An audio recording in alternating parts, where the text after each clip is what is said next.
इसका ना वैसे उसूल ये होता है कि दो डेट्स लिखी जाए। मैंने अपना सॉफ्टवेयर बनाया हुआ ना, मैंने उसमें दो डेट्स लिखी हैं, एक ज्वाइनिंग डेट और एक रिजाइनिंग डेट।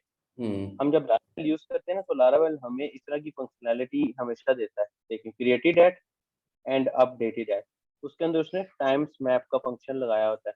कोशिश करें कि आप भी टाइम्स मैप का जो है ना टाइप यूज करें, ना ही कि सिर्फ डेट की टाइप यूज करें। इसमें हमें टाइम भी पता लग जाए भाई 2 months ago, 4 month ago use किया। इसका बेहतरीन हाल ये देखें, स्टार्ट हम्म।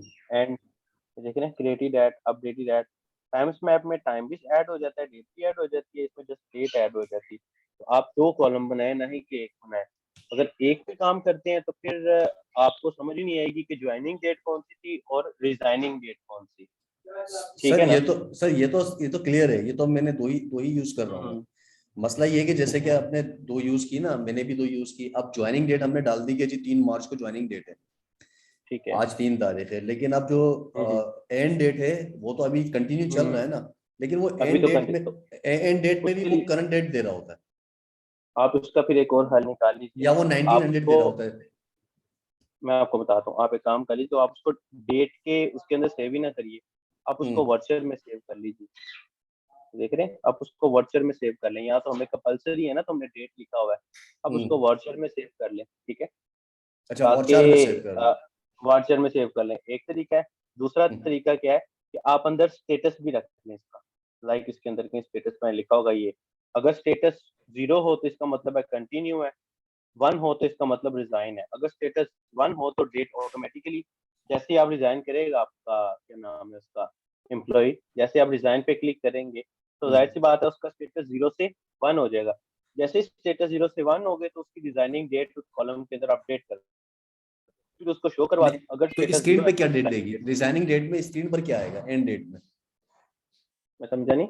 स्क्रीन पर रिजाइनिंग डेट में स्क्रीन पर क्या शो करेगा आप वो? स्क्रीन पर लेके ही ना आना है। आप स्क्रीन के ऊपर अगर स्टेटस 0 हो तो कंटिन्यू लिखवा दें, 1 हो तो डाटाबेस से प्रिंट करवा दें। अच्छा, मगर सिंपल। हम उस, अच्छा हम उसको हैंडल नहीं कर सकेंगे, वो बाय डिफॉल्ट 01/01/1900 की जो डेट ला जीरो रहा वन होता है। बिल्कुल ना, 0 1 0 पर ऐसे। अब हमारी तरफ से बना जाने के क्या स्टोर है क्या नहीं। 0 पे हो तो कंटिन्यूस करवा दीजिए, और अगर हम्म। 1 पे हो तो उसको सिंपल शो करवा दें। ठीक है, वरना ठीक। दूसरा हाल जो मैंने आपको बताया वही है।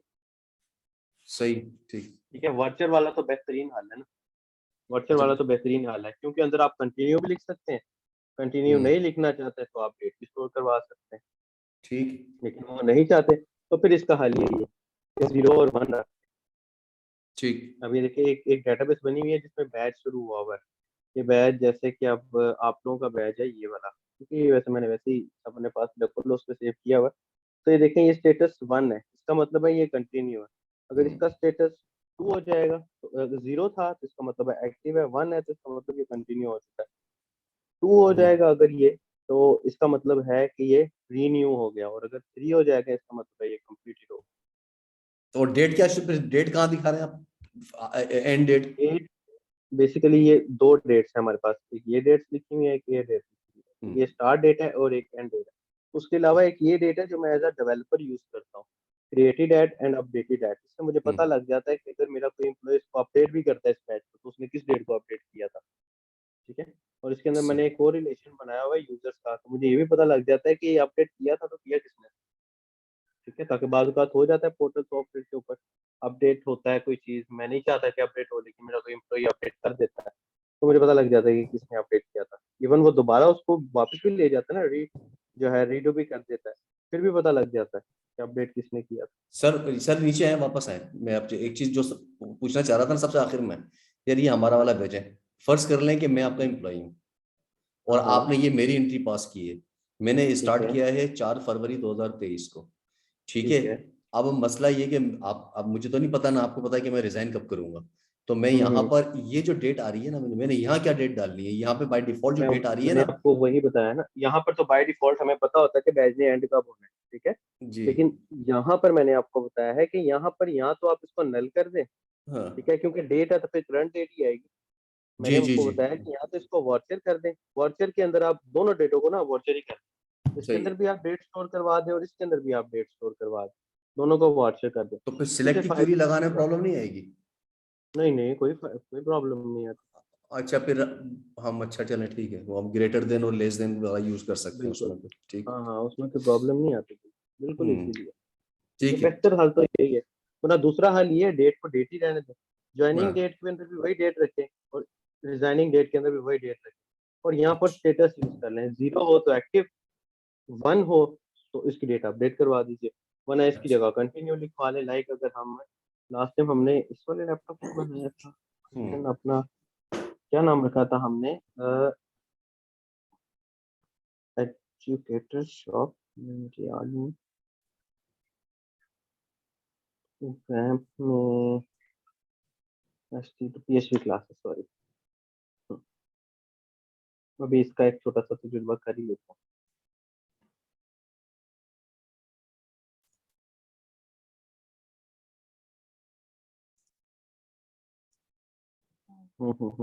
आज हमने इंस्टॉलेशन ऑफ लारावेल भी पढ़नी है और काफी चीजें कवर अप करनी है इंशाल्लाह।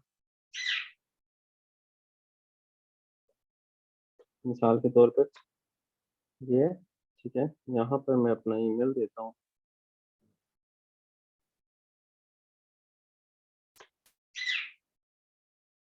क्या ईमेल, क्या यूजर नेम एंड पासवर्ड था हमारा, वो @gmail करके था। समथिंग, चलो मैंने दोबारा बना दिया।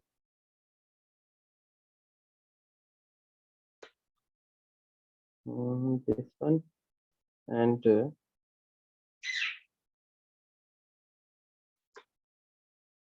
ये देखिए ना, ये हमने बनाया था। इसके अंदर हम यहाँ पर एक काम कर सकते हैं, तो लाइक लोकल होस्ट एंड क्या नाम है हमारी डेटाबेस का, क्या नाम था, टेस्ट कनेक्शन फाइल के अंदर हमने दिया हुआ है वेब फूड डिलीवरी, ठीक है, वेब फूड डिलीवरी हमारे डेटाबेस का नाम है। गुड। इसके अंदर में एक और स्टेटस ऐड कर देते हैं और कॉलम ऐड कर देते हैं और उसका नाम रख देते हैं जी स्टेटस। अब देखिएगा स्टेटस, और इसको डिफॉल्ट पे हम वैल्यू दे देते हैं क्योंकि अब ये यूजर है, इसको डिफॉल्ट पे वैल्यू 0 दे देते हैं, ठीक है। इससे क्या होगा, और इसकी लेंथ हम 1 दे देते हैं, इससे क्या होगा कि जो 0 होगा वो एक्टिव होगा। अब इसका मतलब जितने यूजर्स एक्टिव हैं वो ये हैं, ठीक है, ये सारे के सारे 0 हैं, इसका मतलब एक्टिव है। अब यहाँ पर होम पेज के ऊपर हम एक कंडीशन लगा सकते हैं, लाइक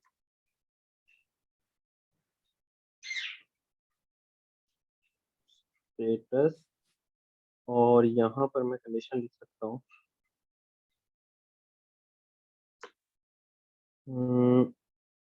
दिस वन, इफ रो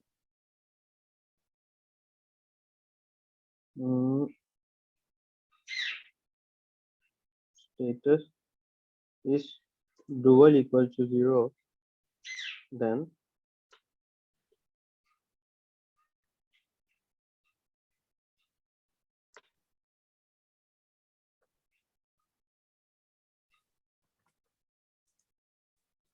ठीक है।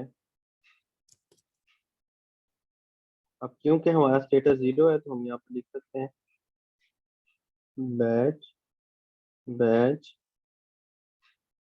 सक्सेस, और हाँ रिकॉर्डिंग ऑन है, सक्सेस, और यहाँ पर मैं लिख देता हूँ एक्टिव, एल्स सेम वही चीज़ है, ठीक है। दोबारा से हुसैन, अकेले ग्रुप में मैसेज करो, हुसैन नहीं आया आपकी क्लास का। ओके सर, मैं करता हूँ। This one batch batch danger, और हम ये लिख देते हैं जी क्लोज। अब ये देखिए, ये जब हम ये लिखेंगे तो ये देखिए ये सारे के सारे एक्टिव शो हो रहे हैं, और अगर मैं इनमें से किसी एक को, मिसाल के तौर पे इसको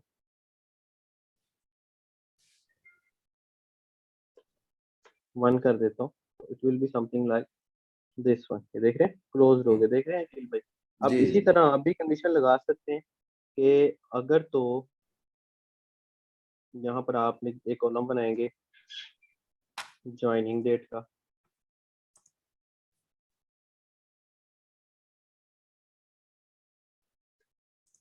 ज्वाइनिंग डेट, और इसी तरह आप एक कॉलम बनाएंगे,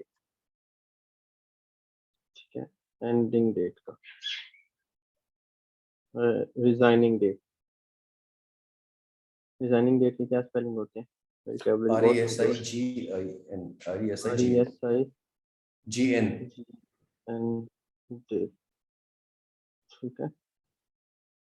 हम देसी लैंग्वेज में यूज करने इस्तीफा लिख देते हैं। और मिसाल के तौर पे या कुछ भी मैं फिल लिख रहा हूँ, डेटाबेस में फ्रेश नहीं कर रहा।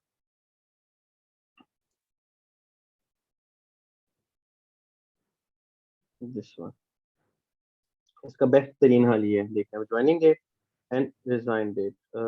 यहाँ पर मसला क्या हो गया है, स्टेटस को हमने यहाँ से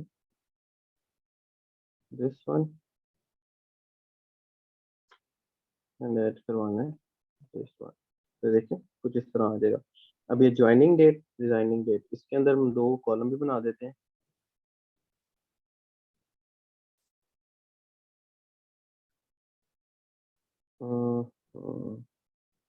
पासवर्ड के बाद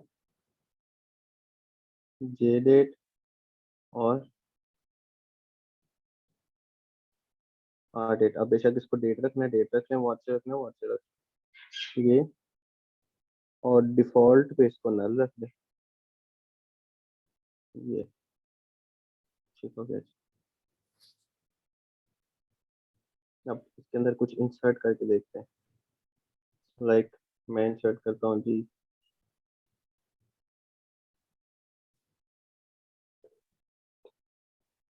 मूसा, मूसा@gmail.com।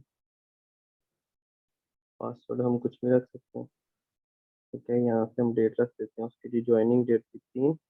अब क्योंकि रिजाइनिंग डेट का मुझे पता नहीं है कुछ, ठीक है, डिफॉल्ट पे वैसे मैंने इसे नल रखा था, रख दिया मैंने ऐसे ही। तो देखो ये नल भी चल रहा है, वैसे तुरंत डेट तो नहीं आ रही। देखते मेरे हैं पास क्या तो है। एरर दे रहा है। मेरे नल चल रहा है, कोई मसला तो नहीं आ रहा। अब यहाँ पर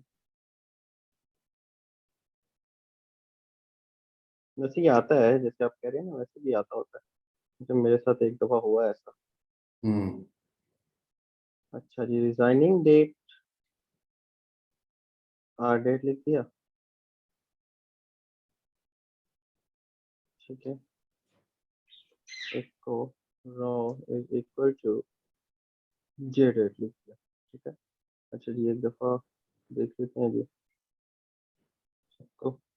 तो देखिए अब ज्वाइनिंग डेट तो आ रही है, रिजाइनिंग डेट नहीं आ रही। अब यहाँ पर तो दो कंडीशन आप लगा सकते हैं, ठीक है। एक सही कंडीशन ये भी लगा सकते हैं कि भाई इफ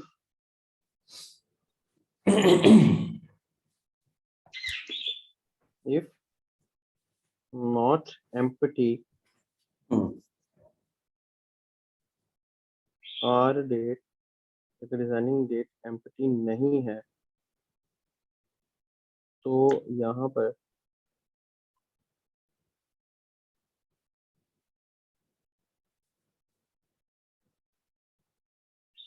अगर डिजाइनिंग डेट एम्प्टी नहीं है तो यहाँ पर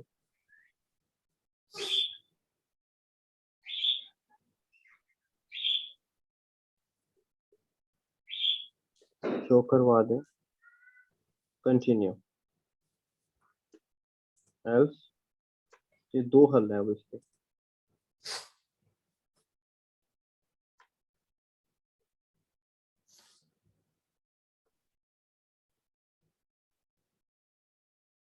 क्लोज क्लास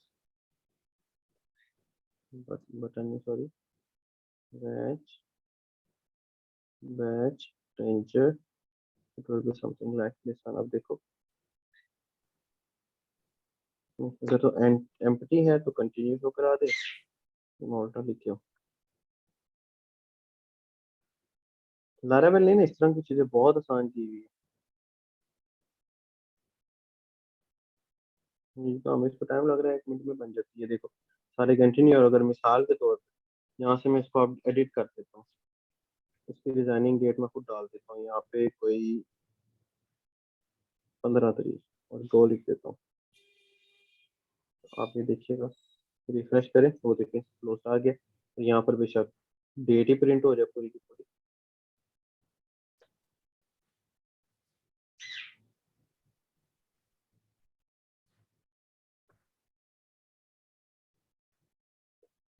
हम्म, ये रहे, ऐसे आ जाएगा। ठीक है, अब क्योंकि हमने स्टेटस भी लिख दिया, तो यहाँ दो हाल निकल जाएगा। अगर क्लोज्ड आएगा तो यहाँ पर भी डेट आनी चाहिए। लाइक अगर यहाँ पर क्लोज्ड आ रहा है ना, तो टेक्निकली यहाँ पर इसका स्टेटस 1 आ जाना चाहिए, क्योंकि ये छोड़ चुका है कुछ इस तरह करके। लेकिन अगर यहाँ कंटिन्यू है, तो यहाँ पर इसका स्टेटस एक्टिव शो होना चाहिए, कुछ इस तरह करके। कुछ समझ आया है अखिल अखिल भाई? जी सर, क्लियर है, all clear. Confusion? Okay, okay, so what do you think, हमें एमवीसी पर मूव करना चाहिए? जी सर, बिल्कुल। हाँ भाई, छोटे की यस सर। कोई ना है। अच्छा, तो थोड़ा सा ये रिपीट कर दीजिएगा, आपने कहा था ना कि जो लारावेल है वो एमवीसी ऑलमोस्ट एक ही चीज है, थोड़ा सा हाँ, एक्सप्लेन मैं कर आपको देंगे? वही समझाने लगा हूँ, 9 से समझाने लगा जी जी। हूँ। देखिए, अब ये है जी, पीएचपी का कोड आपके सामने लिखा हुआ है। अभी आपने मुझे एक प्रॉब्लम बताया, हमने उसका सोल्यूशन निकाला ऐसे। अब ऐसा ही सोल्यूशन आप खुद भी निकाल सकते हैं, लेकिन आपका कोड करने का स्टाइल आपका अपना होता है। ऐसे ही है ना? देखिए, अब जैसे कोड मैंने लिखा हुआ है, हो सकता है आप ऐसे ही लिखते हो। ठीक है, अगर तो आपने एग्जैक्ट मतलब कि मोस्टली ऐसा होता है कि जो टीचर से बच्चा सीख रहा होता है ना, वो टीचर को ही कॉपी कर रहा होता है, उसके माइंड में वही कोड होता है। लेकिन आपको माशाल्लाह ऑलरेडी आता है, इसका मतलब है कि आपका कोड लिखने का एक अपना स्टाइल। ऐसे ही तो जी सर। मिसाल के तौर पे कि भाई, अगर हमें एक प्रोजेक्ट मिल जाता है, जिस प्रोजेक्ट का नाम है जी वेब फूड डिलीवरी, हम अब उसी अपने प्रोजेक्ट की तरफ वापस आते हैं। तो क्या होगा, इसके अंदर बहुत सारी फंक्शनैलिटीज होंगी। मिसाल के तौर पे लॉगिन ऑथेंटिकेशन जिसे बोलते हैं हम आम जुबान में, लॉगिन सिस्टम की फंक्शनैलिटी वो भी होगी इसमें। इसके अलावा इसमें अकील भाई आप समझ लीजिए कि प्रोडक्ट्स भी होंगे, ठीक है, मेन्यूज भी होंगे, और इसमें कस्टमर्स भी होंगे, और इसमें जो है वो क्या नाम है इसका, राइडर्स भी होंगे, और इसमें रेस्टोरेंट्स भी होंगे। तो इसका मतलब एक ह्यूज फंक्शनैलिटी है इसमें, काफी सारा कुछ है ना इसमें। अब इतनी सारी फंक्शनैलिटीज को अगर टीम हैंडल करे, तो व्हाट यू थिंक, क्या एक बंदा, तो एक बंदे की टीम तो होगी, 5-6 बंदों की तो टीम होगी ना। 5-6 बंदे इसको प्रोजेक्ट को कर रहे होंगे। अब अगर यस सर। 5-6 लोग इस प्रोजेक्ट को कर रहे हैं, तो हर बंदा अपने लिहाज से कोड लिख रहा होगा। ऐसे ऐसा तो नहीं है कि एक बंदा किसी कुछ कोड लिख रहा है, एक बंदा कुछ। अब मिसाल के तौर पर मेरे पास ऑथेंटिकेशन वाला पार्ट है, ये छोटे अकील के पास प्रोडक्ट्स वाला पार्ट है, अकील भाई के पास कस्टमर्स एंड राइडर्स वाला पार्ट है, फिर मेरे पास रेस्टोरेंट्स वाला पार्ट आ जाता है, अकील के पास मेन्यू वाला पार्ट आ जाता है। तो हमारे डेटाबेस बनाने का स्टाइल, हमारा कोड करने का स्टाइल, हम तीनों बंदों का मुख्तलिफ होगा। ऐसे हम तीनों बंदों का कोड करने का, काम करने का स्टाइल टोटल डिफरेंट होगा। उसकी रीजन ये रहेगी कि हम तीनों ने पीएचपी तो पढ़ी, लेकिन क्योंकि कोर लैंग्वेज यूज कर रहे हैं, तो हम तीनों एग्जैक्ट एक जैसा कोड नहीं कर सकते। मैं हो सकता है मैं कमेंट्स दे रहा हूँ, अकील कमेंट नहीं दे रहा। अकील भाई जो है फंक्शंस बना के काम कर रहे हैं, मुझे फंक्शंस बनाना अच्छा नहीं लगता, मैं ऊप के जरिए काम कर रहा हूँ। अब ऊप के कॉन्सेप्ट मेरे क्लियर है, आपके क्लियर ना हो, तो इसका मिक्सअप हो जाता है। ठीक है, तो इंडस्ट्री ने टीम के काम करने के लिए हमें एक पैटर्न प्रोवाइड कर दिया एमवीसी का। उस एमवीसी को बोलते हैं मॉडल व्यू कंट्रोलर। ठीक है, इस पर ना मेरी एक वीडियो भी है, और बड़ा मैंने डीपली समझाया उस वीडियो में। एमवीसी को यूट्यूब पे जाके अगर यहाँ पर आप लोग लिखते हो मेरा नाम,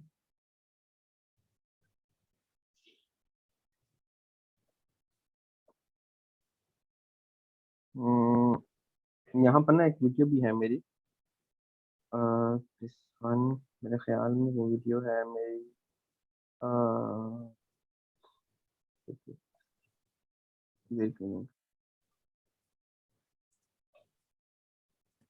ये व्हाट इज एमवीसी। आप लोग ये वीडियो भी लाजमी देखिएगा। सर मैं आप लोग ये ये वीडियो भी चैनल का सर लिंक ग्रुप में डाल देंगे सर। हाँ, मैं ये चैट में डाल देता हूँ। अच्छा, मुख्तार लिखिए, आ जाएगा। वैसे मेरे पास इस वक्त व्हाट्सएप मोबाइल में लैपटॉप पे ओपन नहीं है। ये चैनल का लिंक मैं ग्रुप में डाल देगी, चैट में आ गया। आप देख लीजिएगा, मैं क्लास के बाद ग्रुप में भी डाल दूँगा। ये मैंने बड़ी ब्रीफली इसमें समझाया हुआ है, मैं कुछ आपको भी समझा देता हूँ। एमवीसी क्या होता है? एमवीसी बेसिकली एक पैटर्न है। ठीक है, वो पैटर्न क्या करता है? वो पैटर्न आपको एक फ्लो ऑफ वर्क बना के देता है। जैसे मिसाल के तौर पे ये ट्रायंगल है, ठीक है। ये तीनों चीजें ना एक दूसरे पे डिपेंडेंट चल रही होती है। मिसाल के तौर पे यहाँ मैं कहता हूँ जी, ये व्यूज होते हैं, ठीक है। यहाँ पर मॉडल होता है, एंड यहाँ पर ये बिल्कुल आसान अल्फाज में समझा रहा हूँ। इससे आसान अल्फाज में उस वीडियो में भी नहीं मैंने समझाया। ठीक, देखो, model view controller. Model view controller क्या होता है? बेसिकली हमारा जो मॉडल होता है वो एमवीसी जो होता है, एमवीसी वो इससे कनेक्ट होता है।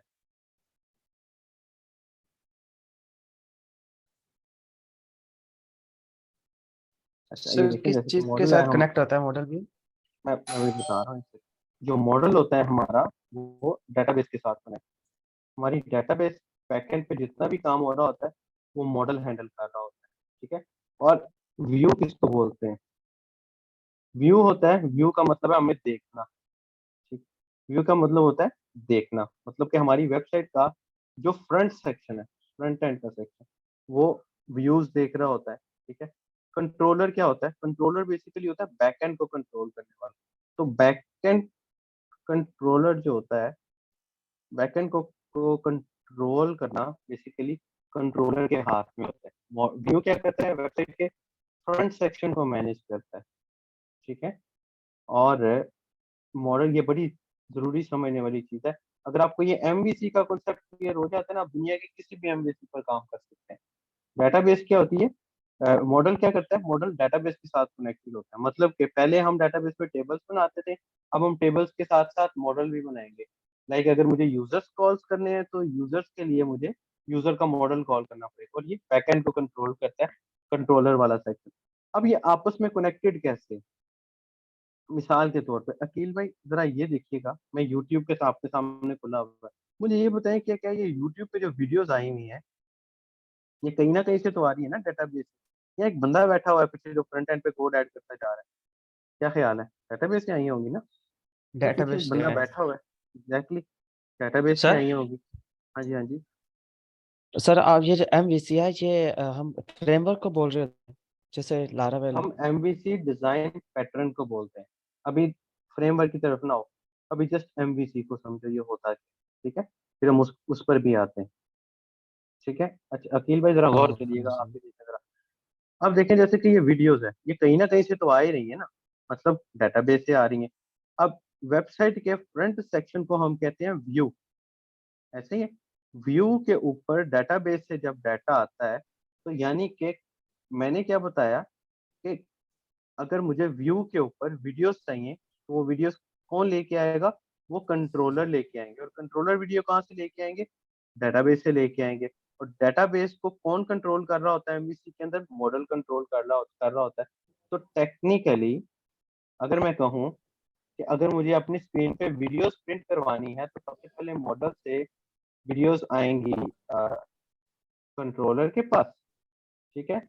और फिर कंट्रोलर से वीडियोस जाएंगी व्यू के पास, ऐसे ही है ना।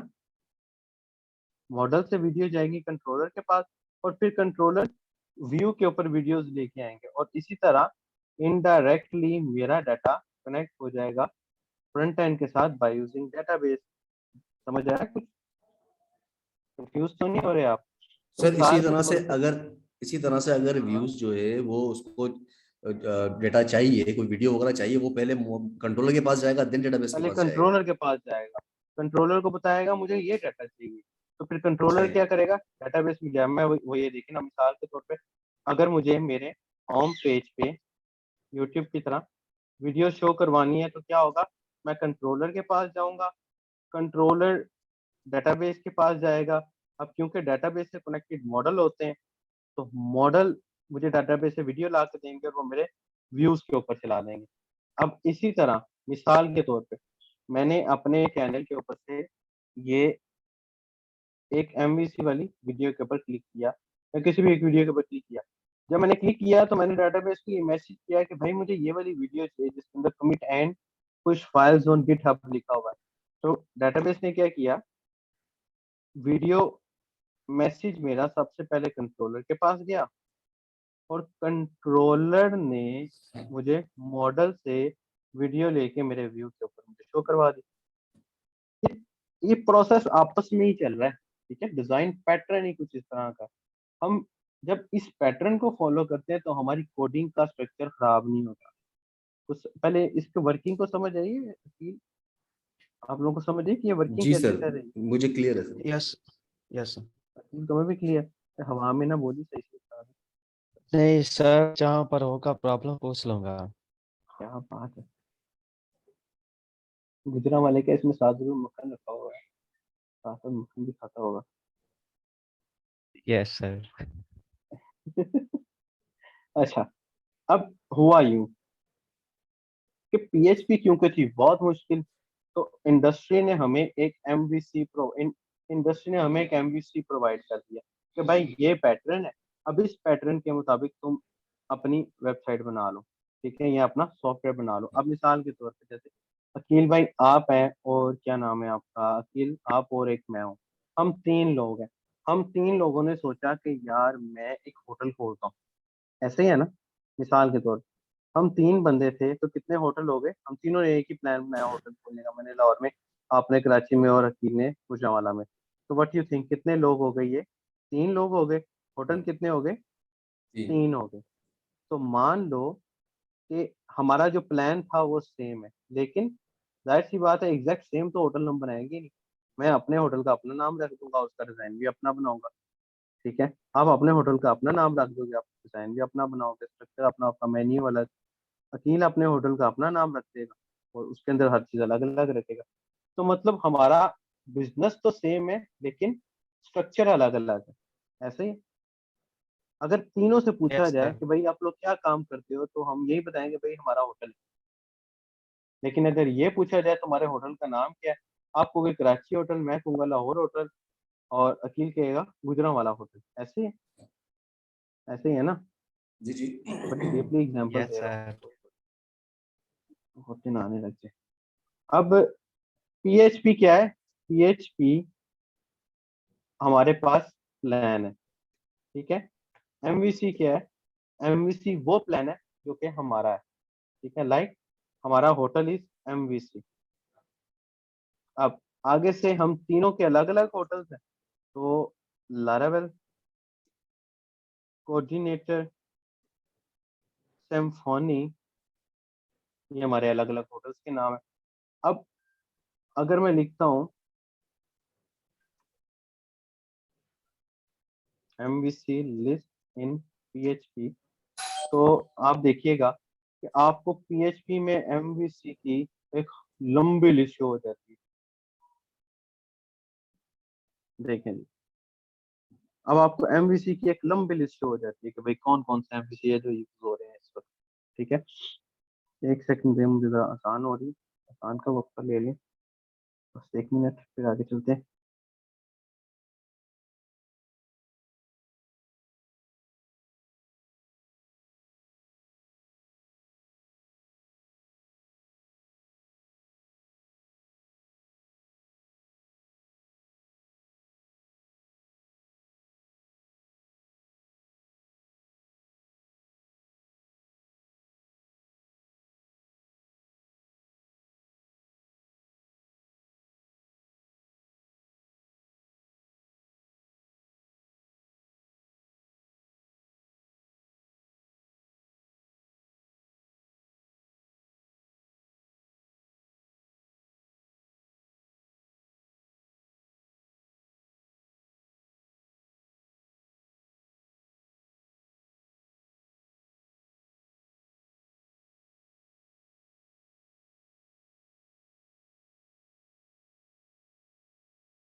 अच्छा, तो अगर हम लिस्ट ऑफ एमवीसी लिखते हैं तो देखो आपको लारावेल भी नजर आ रहा है, ठीक है, आपको सिम्फोनी भी नजर आ रहा है, और उसके बाद आपको जेंड भी नजर आ रहा है, केक पीएचपी नजर आ रहा है, फ्यूल नजर आ रहा है, ये नजर आ रहा है, स्लिम नजर आ रहा है। अब ये वो अलग अलग होटल्स है जो हमने खोल ली है, समझ रहे हैं आप? लाइक पीएचपी के मल्टीपल फ्रेमवर्क हैं, और वो किस स्ट्रक्चर को फॉलो कर रहे हैं? वो बेसिकली फॉलो कर रहे हैं हमारे इस स्ट्रक्चर को, ठीक है। What is MVC? MVC is a pattern of software designing. अब इस पैटर्न को यूज करते हुए हम काफी सारे फ्रेमवर्क्स बना सकते हैं, जिनमें एक ये भी है, लाइक लारावेल टॉप पे यूज हो रहा है, उसके बाद कोऑर्डिनेटर है, फिर सिम्फनी है, ज़ेंड है, केक पीएचपी है, फ्यूल है, जी है, ये सारे एक जैसे हैं। लेकिन क्योंकि लारावेल बहुत ज्यादा यूज हो रहा है, तो हम लारावेल को पढ़ेंगे। कुछ समझ आया है एमवीसी की स्ट्रेटजी मेरी? मेरी नहीं, मतलब तो सबकी, लेकिन समझाने की स्ट्रेटजी कुछ समझ आया कि एमवीसी होता क्या है और लारावेल क्या है? अब क्योंकि लारावेल एमवीसी के स्ट्रक्चर को फॉलो करके बना हुआ है, तो हम कहेंगे लारावेल इज अ फ्रेमवर्क जो कि एमवीसी के पैटर्न को फॉलो करके बनाया गया है। अकील, आपको समझ आया है?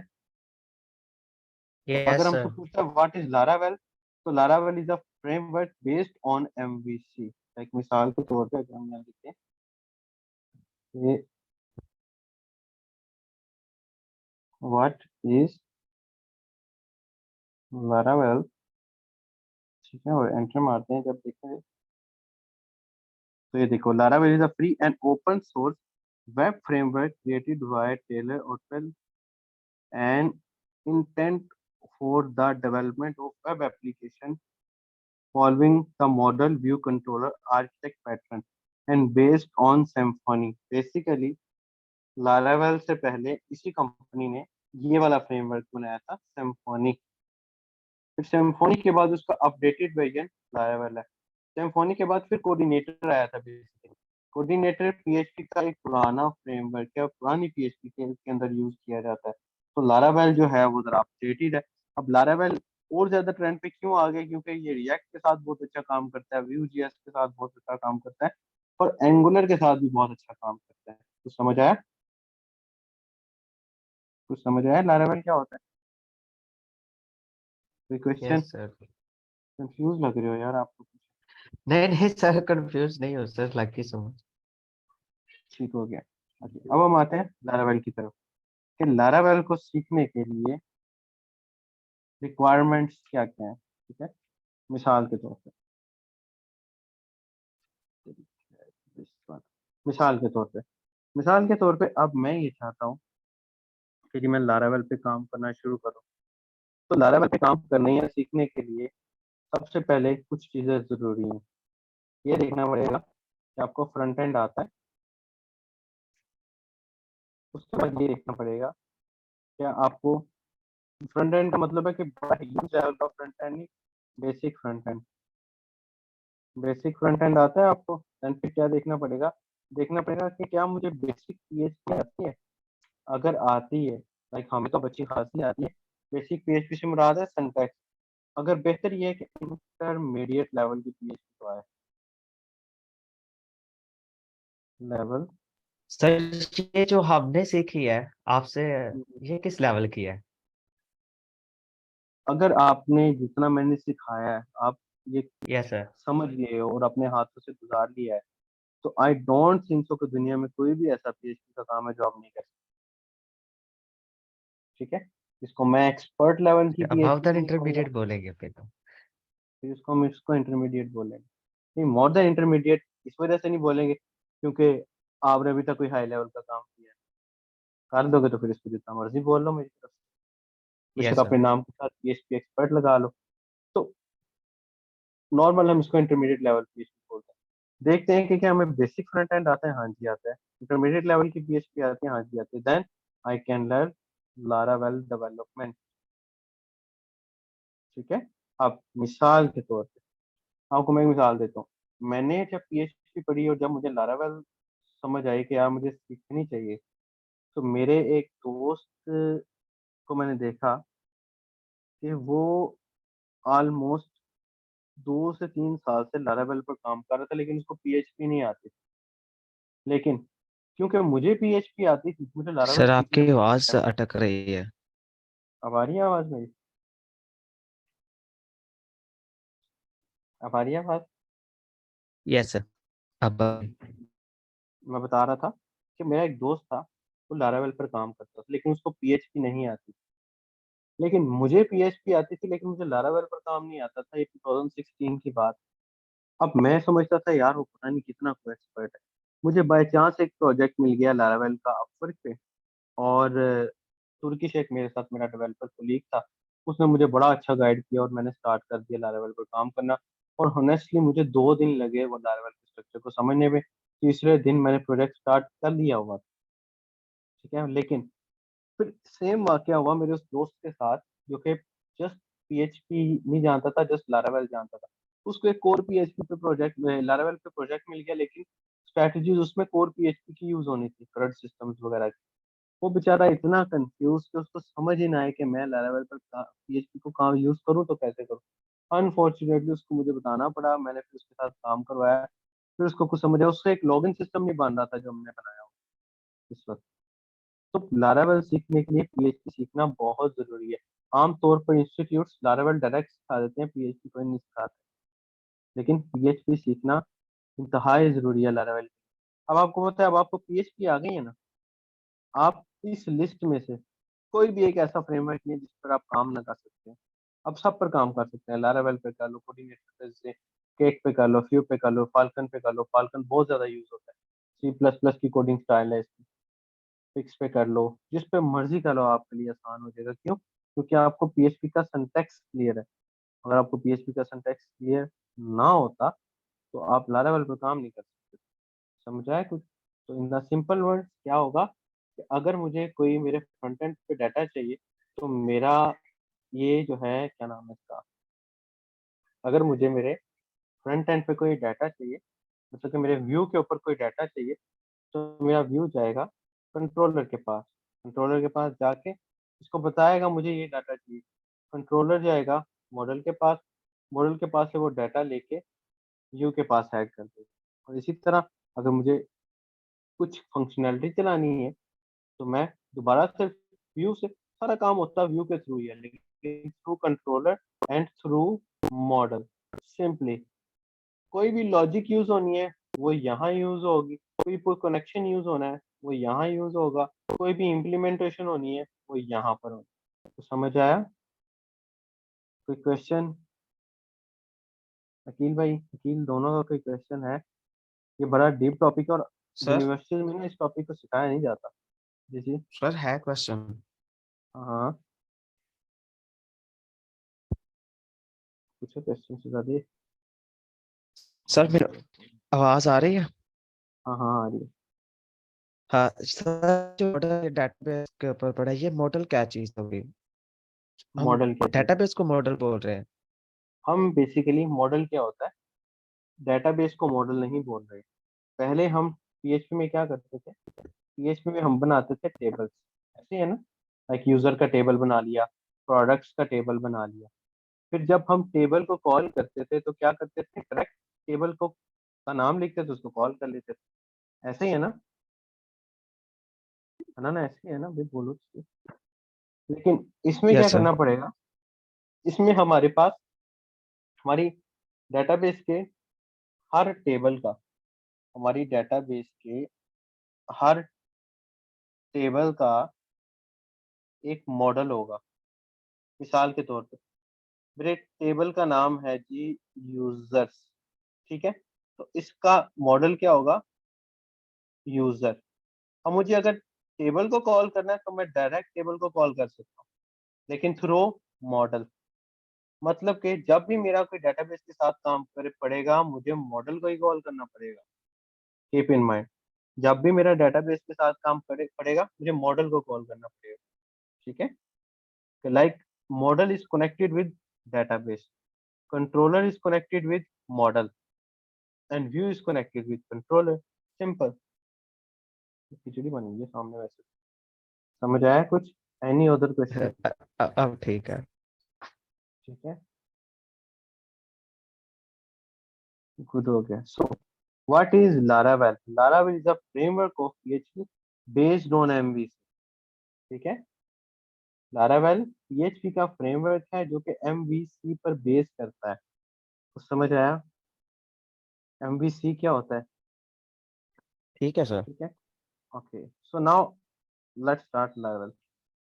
लारावेल को इंस्टॉल करने के लिए आपको दो चीजें रिक्वायर्ड है। इंस्टॉलेशन अब हम कल ही करेंगे, लेक्चर का टाइम खत्म होने वाला है, ठीक है। उससे पहले आपको एक दो चीजें इंस्टॉल करनी है। एग्जाम्पल आपके पास इंस्टॉल होना चाहिए जो कि इंस्टॉल है। दूसरा, अभी लारावेल 10 आ गई है इसको, ठीक है। सो हम लारावेल 10 ही पढ़ेंगे इंशाल्लाह। लारावेल 10 ही पढ़ेंगे इंशाल्लाह, जो लेटेस्ट है, ठीक है। अकील भाई, आपको इंशाल्लाह कौन सर। सा सॉफ्टवेयर बनाना, आपको कौन सा सॉफ्टवेयर बनाना था? अकील भाई को कौन सा सॉफ्टवेयर बनाना था? आप देखिएगा कि लारावेल के ऊपर वो बड़ा क्विकली बनेगा। पे रोल क्या था भला अकील भाई, थोड़ा एक्सप्लेन करिएगा, मुझे समझ में नहीं।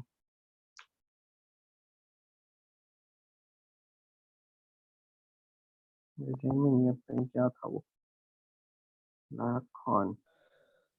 सर वो पेरोल मैनेजमेंट सिस्टम है बेसिकली। हम्म, लाइक एक कंपनी है, उस कंपनी में स्टाफ है, और स्टाफ की ठीक वो है। मतलब का रिकॉर्ड रखना है कि ये स्टाफ ने ज्वाइन कब किया, रिजाइन कब किया, हाँ, उनकी फिर सैलरी उनकी कितनी सैलरीज है कितनी और है, उनका अलाउंसेस कितने हैं, उनकी मंथली डिडक्शन सैलरी कितनी का है। भी, उनकी जी जी, मंथली सैलरी का भी डिटेल मंथली होता है। सैलरी, उनकी डिडक्शन, उनका इनकम टैक्स। आपको अगर लारावेल आती है ना तो honestly ये आप एक हफ्ते में पूरा कर सकते सर हैं। और इसमें एक इस, मसला एक मसला और आ सकता है इसमें ना, वो हाँ हाँ सॉफ्टवेयर आपकी उसमें गाइडलाइन चाहिए। इसमें ये है हाँ कि चेक जो है ना, वो जो नॉर्मल चेक होते हैं, वो हाँ HR जो है ना वो हाथ से ना लिखे, उसको हाँ। इसी सॉफ्टवेयर से प्रिंट आउट निकालना है। तो मैं समझा नहीं। मेरे पास जो डेस्कटॉप एप्लीकेशन है उसमें तो मैंने कर दिया है। हम्म। वो चेक को डायरेक्ट प्रिंट आउट निकालते हैं मेरे सॉफ्टवेयर से। लेकिन मैं चेक ये कौन सा, सोच रहा जब था, बैंक चेक होता है वो क्या, मुझे समझ बैंक नहीं आया। बैंक का जो चेक होता है ना, बैंक हाँ का जो हाँ। चेक होता है, ब्लैंक चेक, मुझे सैलरी अगर मिल रही है तो मुझे सैलरी चेक के थ्रू हम्म मिलेगी। तो हम्म वो अब वो क्या करते हैं कि वो प्रिंटर पे उस चेक को निकालते हैं, लगाते हैं, और हम्म। प्रिंट आउट देना शुरू कर देते हैं। मेरा चेक निकालेंगे, आपका चेक निकालेंगे, किसी और का निकालेंगे, इस तरह चेक की हम्म। प्रिंटिंग शुरू हो जाती है। लेकिन अच्छा, मैं वो थोड़ा चेक के ऊपर प्रिंटिंग होती है? चेक के ऊपर डायरेक्ट प्रिंटिंग होती है। अच्छा अच्छा अच्छा अच्छा, बिल्कुल बिल्कुल, तो इस तरह भी कर सकते हैं। तो चेक का जो प्रिंटर है कोई स्पेसिफिक प्रिंटर है या सादा आम प्रिंटर जो नहीं होता है? नहीं, आम प्रिंटर है, लेकिन चेक का जो साइज होता है ना, वो उसके हम हिसाब साइज से कर दिया जाता उसका हम साइज ले लेते हैं उसका। जो हमारी है। रिपोर्टिंग होती है उस पर हम साइज के हिसाब से एडजस्ट करते हैं। विंडोज की भी एडजस्टमेंट इसी तरह, विंडोज का जो प्रिंटर है उसकी उसके अंदर भी हम एक चेक का वो बनाते हैं कस्टम साइज में जाके, और प्रिंटिंग ठीक निकाल है देते हैं हम आराम से। ठीक है, तो इस पे भी हम कर सकते हैं। लाइक अगर हम ब्राउजर से प्रिंट निकालते हैं तो हमारा जो भी प्रिंटिंग का साइज होगा यहाँ से सेट कर सकते हैं ना। ये जी देखे ना, जी जी, पेजेस या पोर्ट्रेट, तो आप इस पे भी इजीली कर सकते हैं, कोई इशू नहीं है। कोई ऐसा सही सही। मसला नहीं है, हम कर बहुत इजीली। मैं आप लोगों को सॉफ्टवेयर दिखाऊंगा जो मैं मैनेजमेंट के लिए यूज करता हूँ। जी उसमें मैंने यही सिस्टम बनाया। ये चेक वाला सिस्टम तो नहीं है अलबत्ता, लेकिन सैलरीज वगैरह ऐसे ही जाती है। सही। ठीक है, तो आप यकीन करिए ये बहुत इजीली, आपको एक दफा आप लोग अंडरस्टैंड कर लो इस लारावेल के कॉन्सेप्ट को, आपको मजा आएगा काम करने का। और लारावेल पे ज्यादा काम कम वक्त में हो जाता है, खलारा भी नहीं पड़ता। सबसे पहले आपको आपके सिस्टम में वो होना चाहिए, रैम्प या वैम्प। उसके बाद आप लोग कंपोजर इंस्टॉल कर लीजिए अपने पास। ठीक है, ये कंपोजर क्या करेगा? ये कंपोजर आपके लारावेल को चलाएगा। ठीक है, सो ये दो काम आपने करने हैं। यहाँ से डाउनलोड पे क्लिक करेंगे, कंपोजर एक ही है पूरी दुनिया में, ये डाउनलोड होगा डायरेक्टली ये। और उसके बाद आपकी लारावेल जो है चलने लग जाएगी। फिर उसके बाद लारावेल की इंस्टॉलेशन की बारी आ जाती है। तो आप लारावेल से काफी सारे वर्जन है, ये देखें, अच्छे खासे वर्जन है। जब मैंने लारावेल पे काम किया तब लारावेल 4.2 चल रहा था, और 5.0 अभी नया नया आया था। तो मुझे लग रहा था पता नहीं कितनी को अपडेट आ गई हूँ। लेकिन ये देखो अच्छा खासा काम है। हम लारावेल मास्टर जो है अपडेटेड उस पर काम करते हैं। इजीली आपको जस्ट ये करना है, और उसके बाद आपको एक कमांड रन करनी है। ठीक है, कमांड रन करने के दो तरीके हैं। लारावेल को इंस्टॉल हम कल करेंगे, मैं जस्ट बताता हूँ कि लारावेल को two ways to install Laravel. ठीक है, पहला तरीका क्या है? Through composer, and the second one is that direct installation, एक तरीका है थ्रू कंपोजर, दूसरा तरीका है डायरेक्ट इंस्टॉलेशन। ठीक हो क्या? अब थ्रू कंपोजर की कमांड ये है, डायरेक्ट इंस्टॉलेशन की कमांड ये है, जो कि हम कल डिस्कस करेंगे। आई होप सो कि एमवीसी आपको ये समझना जरूरी है, ये समझ आ गया हो। ठीक है? सर एक सवाल है हाँ हाँ। सर, ये यहाँ तक तो ठीक है कि हम इसको लोकल होस्ट पे ये कंपोजर इंस्टॉल करेंगे और दूसरा ठीक है। डायरेक्ट अगर करना चाहें, लेकिन अगर एक प्रोजेक्ट हमने लोकल होस्ट पे बनाया, अब हमें उसे लाइव करना है, किसी वेबसाइट से जोड़ना है ठीक क्लाइंट है। को, उसको, तो उसमें फिर हम कंपोजर कैसे इंस्टॉल करेंगे? वो तो सी पैनल होगा हमारे पास, क्लाइंट तो हमें सी पैनल सी देगा। पैनल में होता है टर्मिनल, कंपोजर होता सी है? पैनल में टर्मिनल, हाँ बिल्कुल होता है, क्यों नहीं होता। मैं आपको दिखाता हूँ। अगर मुझसे वेरिफिकेशन कोड ना मांगे, या मांग भी ले तो कोई बात नहीं, मेरे पास ईमेल खुला होगा ये वाला, मुझे पता नहीं ईमेल कहाँ खुला है। तो इसके अंदर होता है भाई टर्मिनल, दो तरीके हैं उसके। एक तो तरीका ये है कि आप टर्मिनल ऊपर सी पैनल के ऊपर ही कमांड चला रहे हैं, ठीक है। दूसरा तरीका ये है कि मेरे ख्याल में इसके ऊपर, अच्छा जिसने कोड मांगा तो फिर बाद में सही, जी मांग रहा है वैसे कोड, इसका ईमेल खुला है मेरे पास, हाँ ये खुला हुआ है। अब अगर तो आपने टर्मिनल पे कमांड चलानी है तो आप टर्मिनल पे भी कमांड चला सकते हो, वरना थ्रू, इसके तो बहुत सारे तरीके हैं, वरना थ्रू गिट भी आप काम कर सकते हो। ठीक है, थ्रू गिटहब भी आप काम कर सकते हैं इजीली। थ्रू गिट पे जस्ट आपको आपका गिटहब को अपनी होस्टिंग के साथ अटैच करना पड़ता है, तब आप कमांड्स अपने सिस्टम में चलाते हो और पुश कर सकते हो, वो चला जाता है वहां पे। लेकिन बेहतर हाल ये है कि आप यहाँ पर कमांड चलाओ इसकी। तो जहाँ सिम सिम, ये देखिए ये होस्टिंग है, वेब डेवलपमेंट तो मेरा वैसे ही क्रेज है, यकीन करें।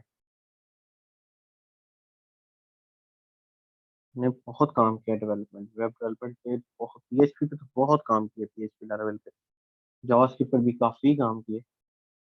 अब तो मुझे मुझे याद भी नहीं आ रहा कौन सी साइट बनाई थी, तो मैं वेब डेवलपमेंट में बहुत काम करता हूँ। ये देखिए कि यहाँ पर होगा टर्मिनल, ये देखिए ये आ गया टर्मिनल होस्टिंग के ऊपर, यहाँ से आप कर सकते हैं जैसे मर्जी करें। ये देखिए ये खुल गया भाई, C D management dot web educators dot O R G. ये प्रोजेक्ट ओपन हुआ पड़ा है मेरा, यहाँ मैं जो सी मर्जी कमांड चलाता हूँ, मेरे कैरेट आएगा वैसे। और